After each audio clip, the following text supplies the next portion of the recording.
Good evening, everyone. Welcome to the FamilyDeal.com 7 Sports Game. I'm your host, Justin Rose. While the coronavirus continues to keep us indoors and our sports paused, we here want to continue to give you exclusive sports content you just can't get anywhere else, and we feel like we've got that show for you tonight. Coming up on episode 305, we'll chat with Pistons Vice Chairman Tellem about the possibility of the Pistons opening their doors of the practice facility to help ease the burden in the city of Detroit due to the outbreak of COVID-19. We'll also catch up with the Michigan State Spartans national championship team 20 years later, what these guys are up to since the playing days have ended. But first, we're going one-on-one with that guy, Spartan head football coach Mel Tucker, who joins me now.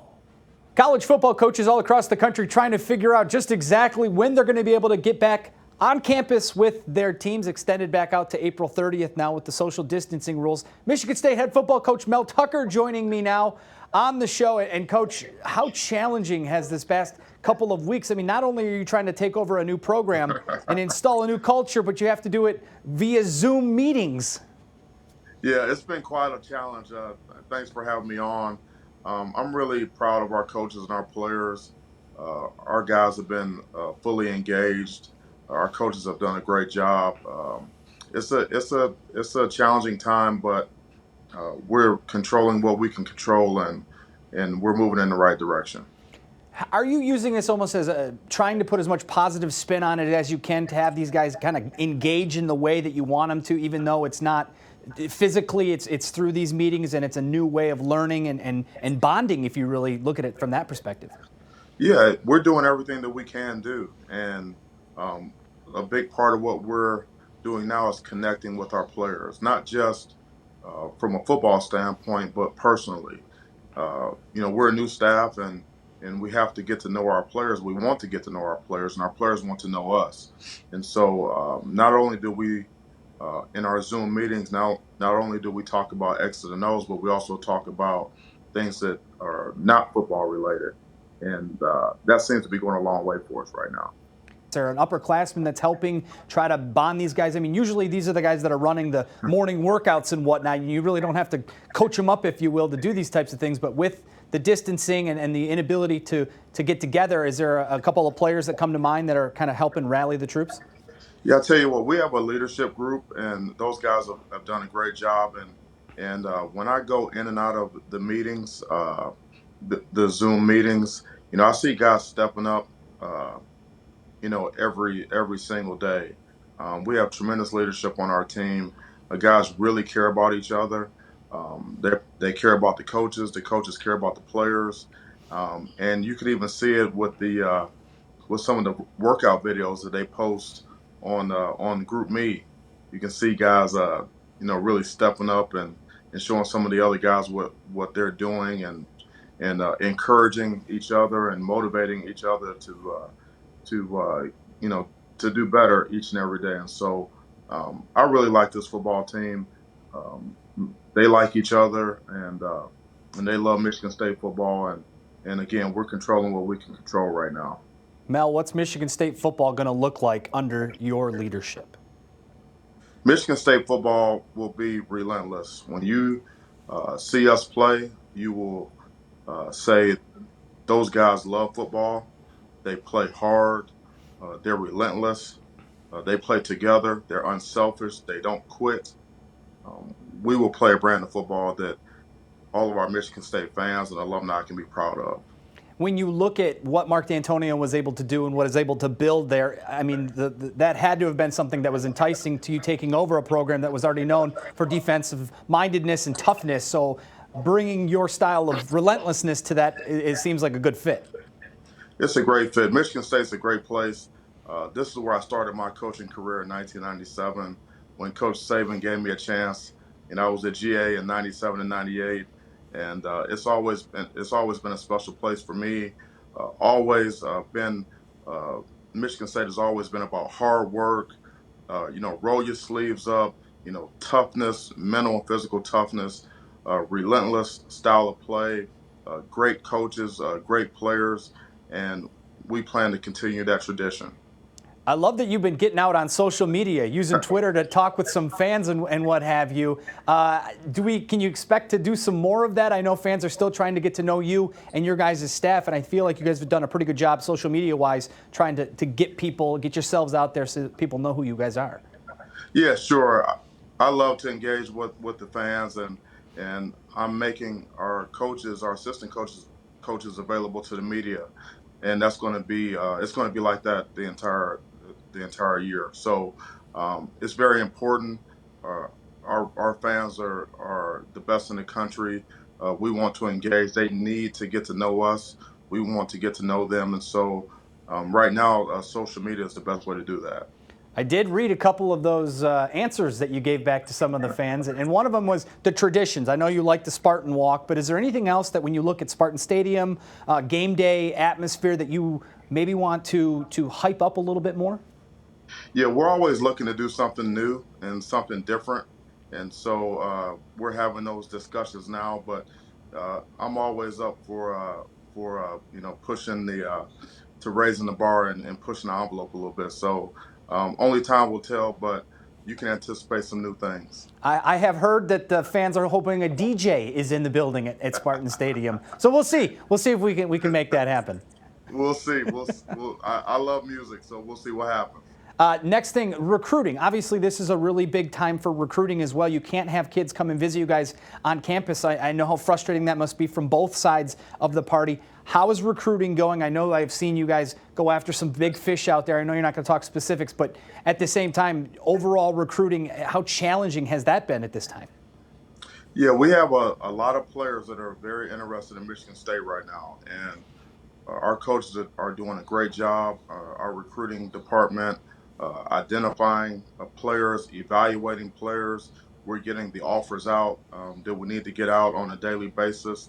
And when this thing opens back up, we're going to have a ton of players coming to campus, checking us out. We have a lot to offer here at Michigan State, and those players know that. And so we're recruiting every single day. There's definitely a lot of questions out there about the quarterback situation. As you guys evaluate, I know it's all positions you're evaluating, trying to understand the personnel you do have, but is that where it kind of starts for you on the offensive side of the ball? Yeah, and like I told the players the first day I got here, everyone's got a clean slate. You get what you earn, and everything's going to be fair. And so, at some point, we're going to get opportunities to practice, to compete, and we'll see how things shake out. Obviously at the quarterback position, it's going to be open competition, and we'll see how it goes. I feel good about the guys that we have. We have some really good players at that position, just like other positions on offense and defense. And so I'm just looking forward to getting those guys back out on the field. Yeah, no more jet sweeps, right? Jet sweep, what's that?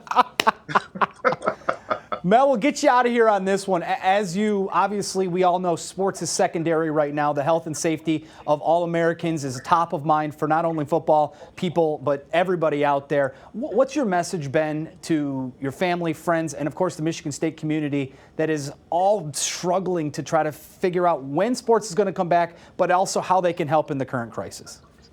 First and foremost, we're going to get through this. It's a tough and trying time for everyone. Everyone in some way, shape, or form is being affected, and we all have to rally together. First and foremost, we have to practice social distancing. Stay at home. Do everything that we can do to help alleviate this situation. But moving forward, there's better days ahead, and we're going to come out of this thing better off, stronger, and more unified. Sports is the ultimate healer. It's the ultimate community rebonding. I mean, running out of the tunnel, hopefully this fall with Spartan Nation cheering you guys on, that might help put a Band-Aid over a lot of the wounds that we're suffering right now. Yeah, Spartan Nation is strong, and when the time is right and it's safe, we'll be back at work on the field, and our Spartan fans will be behind us 100%. Mel, thank you so much for your time tonight. Continued success on the Zoom meeting recruiting front. I guess that's the new way we've got to talk about it now. We'll talk to you soon, okay? Thanks for having me on. God bless and be safe. Yeah, thanks, Arn, thanks, Mel, for coming on, I should say. Arn Tellem's the next guest on the show. He's going to be talking about what this facility might be doing to help alleviate a lot of the problems that are going on in downtown Detroit due to COVID-19. That's coming up next on the 7 Sports Cave. Stay with us.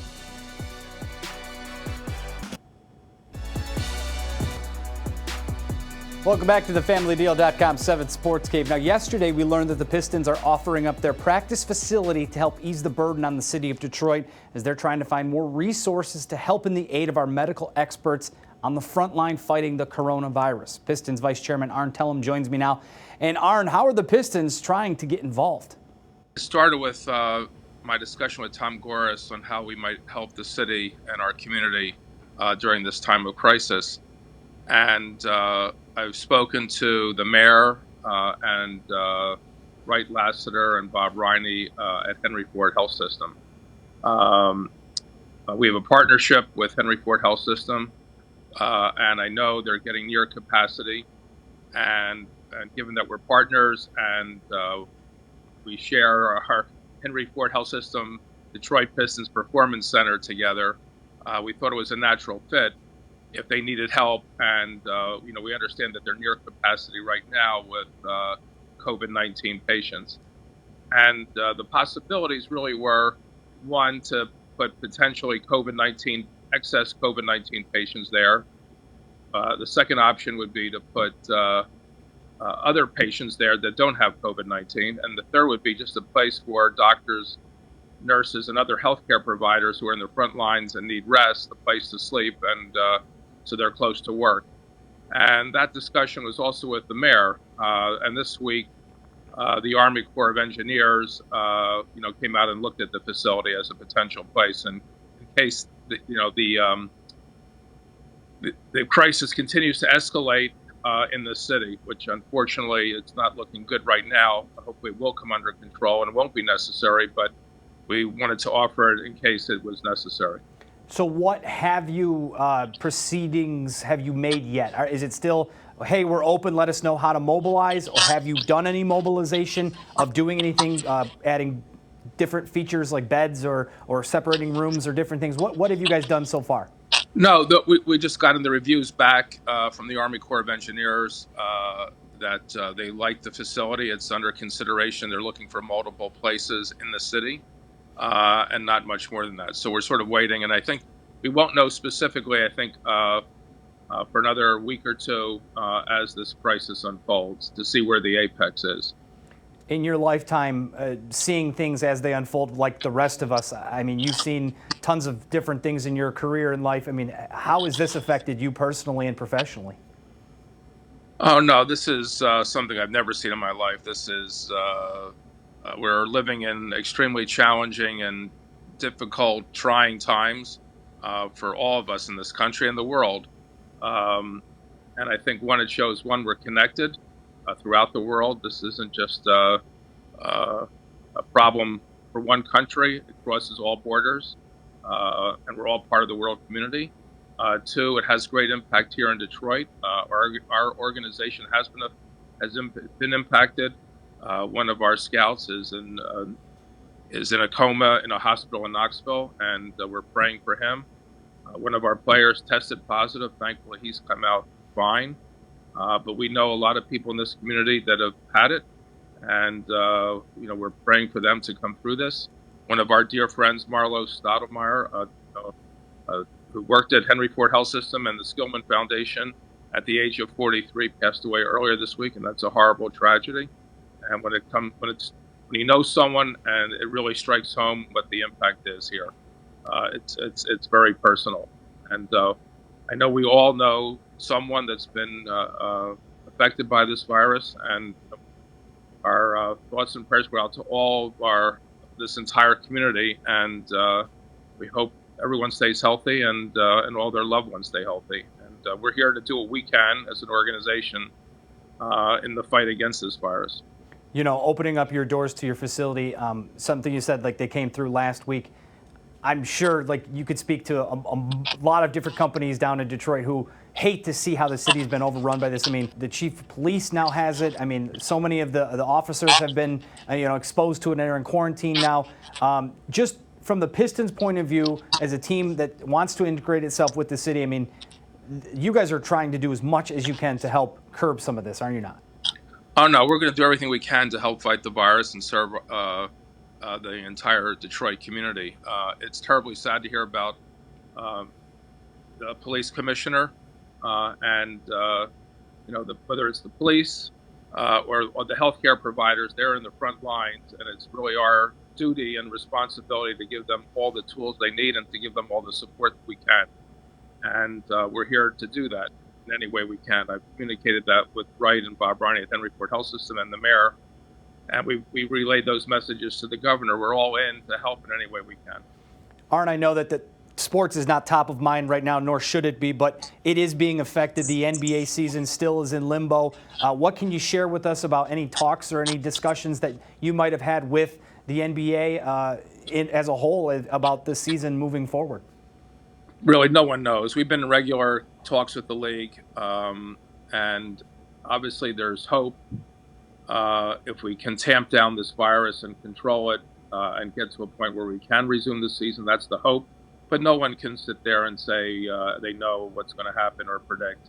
I think the NBA has said, as well as the others, along with all the other sports leagues, look, our primary concern and the primary concern of the Pistons is the health, safety, and well-being of our employees and our community and everyone in this community. And that comes first before resuming games. And until we know it's safe and our players are safe, our training staff, our coaching staff, all our employees are safe, the idea of playing games is sort of remote at this point.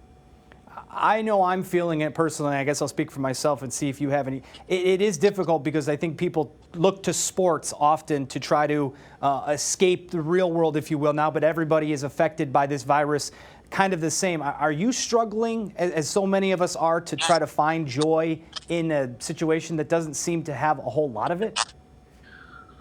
Well, as I said, it's challenging for all people, and it's most challenging for those that are sick and not well. And that you realize how important our healthcare system is, and how important it is for it to provide healthcare services to all people of all backgrounds and of all income stratas. And that's really something that we need to improve. And as far as sports, it'll be there at the right time, and it will come back. We will get through this. I think we all know that. And right now, our attention and our players' attention is on the fight to get through this and supporting all our communities and the communities that the players are from and that we live in. And that's really where our attention has to be now. And sports will play a role to help heal the country at the right time. And but right now, we have to help our communities in the fight against the virus, and that's where everyone's focus is.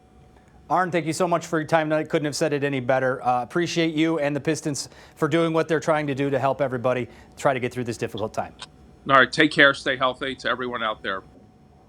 Once again, thank you, Arn, for joining us here on the 7 Sports Cave. All right, coming up next, lots more to get to. Lions make a free agent move. And what's the Michigan State National Championship team up to 20 years later?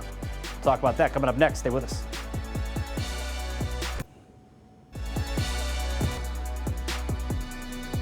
Welcome back to the 7 Sports Cave. We are 25 days away from the NFL draft. Still unsure about how it's going to be presented on TV. Of course, things in Vegas not happening and everything else still up in the air with the coronavirus continuing to spread across this country. The Lions made another free agent move today at wide receiver, adding former Packers wideout Geronimo Allison to a 1-year deal. Now, he had a decent year for the Packers last year before suffering a head injury that limited him when he did come back to the field. He'll be competing for the 4th or 5th spot behind Kenny Golladay, Marvin Jones, and, of course, Danny Amendola. Well, if you've been following ESPN bracketologist Joe Lenardi on Twitter, he's been playing out a simulated bracket because there was no NCAA tournament. Of course, he has Michigan State headed to Atlanta to take on Gonzaga in the Final Four next weekend. That, of course, though, just a fantasy. Right here in the real world, the 2000 National Championship team, they're still working and winning together, only it's off the basketball court 20 years later. The halls of United Shore headquarters are stacked with talent in the mortgage business, and if you look closely, you'll find former Spartan greats that are now a part of that ever-growing family. CEO Matt Ishbia was a member of the Spartans' 2000 national championship team, and after all these years, he's reassembled some of his team in that winning image. When I left, Coach Izzo said to me, maybe you can take some of these things that we learned here and apply it to business, do something really big. And interestingly, I didn't really know how much sports translated to business. And a lot of times you'll read books and see it, some people say it does, some people, here I'll tell you for sure, it 100% translates. Ishbia has taken United Shore from a group of 15 people to a powerhouse in the mortgage world with over 5,400 employees. Amongst them, some familiar names from that team. When you win championships and you go through something, you experience something so special together, like those relationships will be lasting. We were just kids and, everybody, had these dreams to be successful in life. And once we finished, people went different ways. But to come back and now we're doing it again business-wise, having a lot of success, man, we have that same culture here at UWM. Bringing back people based on that kind of long-standing relationship and knowing kind of what it took to become a great basketball player, what it took to become a winner at Michigan State, and that same type of work ethic and attitude is what it takes to be successful here in business. Good to see those guys continuing to thrive off the court, outside of the basketball world. But we still missed the NCAA tournament. What a bummer that is. We don't have that right now. All right, coming up next, a couple of final thoughts here about how we can make this show better for you, seeing as how we aren't going to have sports for at least another month or so. That's coming up next. Stay with us.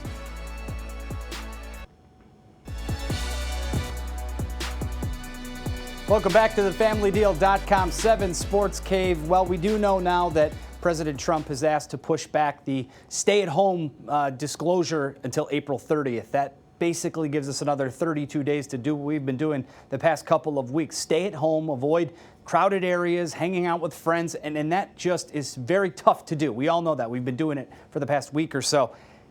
Well, I got to tell you, the sports world is certainly tough, but I want to know who you want to be featured on this show. All you got to do is tweet me a name of somebody, a sports figure with any ties to the state of Michigan. I'll try my best to get them on this show. The next couple of weeks, next couple of episodes of this show, going to try to feature some of the people that you want to hear from as we continue to expand and fill the void left behind by sports. That's all the time we have for this week. Thank you for joining me. We'll see you next week.